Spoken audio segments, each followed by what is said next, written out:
നമസ്കാരം. ഞാൻ കലാമണ്ഡലം ഗിരിജ രാംദാസ്. എൻ്റെ ചാനലായ നന്ദനം ആർട്ടിസ്റ്റിക് അരീനയിലേക്ക് എല്ലാവർക്കും സ്വാഗതം. ഇന്ന് ഞാൻ ആചാരങ്ങളിൽ പറയാൻ പോകുന്നത് മുങ്ങിക്കുളിയെക്കുറിച്ചാണ്. പണ്ട് കാലങ്ങളിലുള്ളവരെല്ലാം നടന്നുപോയി ഒഴുകുന്ന നദിയിലോ അല്ലെങ്കിൽ ക്ഷേത്രക്കുളത്തിലോ ഒക്കെ മുങ്ങിക്കുളിക്കാറുണ്ടല്ലേ. പഴമക്കാർ പറയാറുണ്ട് മുങ്ങിക്കുളിക്കുന്നത് ശരീരത്തിന് വളരെ നല്ലതാണ്. അവരങ്ങനെ പറയുന്നുണ്ടെങ്കിൽ അതിന് എന്തെങ്കിലും ഗുണങ്ങളും കാരണങ്ങളും ഉണ്ടായിരിക്കും എന്നുള്ളതിന് യാതൊരു സംശയവുമില്ല.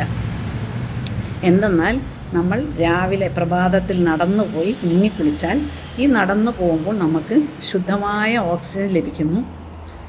മുങ്ങിക്കുളിക്കുമ്പോൾ ഈ മുങ്ങി എഴുന്നേൽക്കുമ്പോൾ നമുക്ക് ലഭിക്കുന്നത് ഒരു പ്രാണായാമത്തിൻ്റെ എഫക്റ്റാണ്. ഈ പ്രാണായാമം എന്നത് എന്താണെന്ന് വെച്ചാൽ നമുക്ക് ദീർഘമായി ശ്വാസം അകത്തേക്ക് വലിച്ച് സാവകാശത്തിൽ പുറത്തേക്ക് വിടുന്നതാണല്ലോ ഈ പ്രാണായാമത്തിൻ്റെ പൊരുൾ. അപ്പോൾ ഈ പ്രക്രിയ തന്നെയാണ് ഈ മുങ്ങിക്കുളിക്കുമ്പോഴും നടക്കുന്നത്.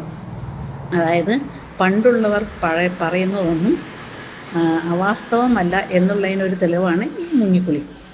നമ്മൾ നടന്നു പോകുമ്പോൾ ഓക്സിജൻ ലഭിക്കുമ്പോൾ നമ്മുടെ കോടാനുകോടി കോശങ്ങൾക്ക് അതൊരു നല്ല ഉണർവാണ് ലഭിക്കുന്നത്. അപ്പോൾ ഈ മുങ്ങിക്കുളിക്കുന്നത് എന്തിനാണ്, നടന്നുപോയി മുങ്ങിക്കുളിക്കുന്നത് ചില പേർക്ക് എന്തിനായി നടന്നുപോയി മുങ്ങിക്കുളിക്കുന്നത്, അതിൻ്റെ പൊരുൾ എന്താണ്? ഈ നടന്നു പോകുന്നതിൻ്റെ പൊരുളാണ് ഞാൻ ഈ നേരത്തെ പറഞ്ഞത്. കുറച്ച് നടന്നു പോയി കുളത്തിലോ നദിയിലോ മുങ്ങിക്കുളിക്കുന്നത് നമ്മളെ ശരീരത്തിനും മനസ്സിനും ബുദ്ധിക്കും ശക്തിക്കും വളരെ നല്ലതാണെന്ന് പറയപ്പെടുന്നത്. പ്രാണായാമം പല വിധത്തിലുണ്ടെന്നാണ് പറയപ്പെടുന്നത്. അതിലൊന്നാണ് ഈ നടന്നു പോയുള്ള മുങ്ങിക്കുളി. ഈ അറിവ് നിങ്ങൾക്ക് തൃപ്തികരമായി തോന്നുന്നെങ്കിൽ ഞാൻ വളരെ സന്തോഷവതിയാണ്. നന്ദി, നമസ്കാരം. എൻ്റെ ചാനലായ നന്ദനം ആർട്ടിസ്റ്റിക് അരീന നിങ്ങളെല്ലാവരും സബ്സ്ക്രൈബ് ചെയ്യണം, ഷെയർ ചെയ്യണം. Thank you.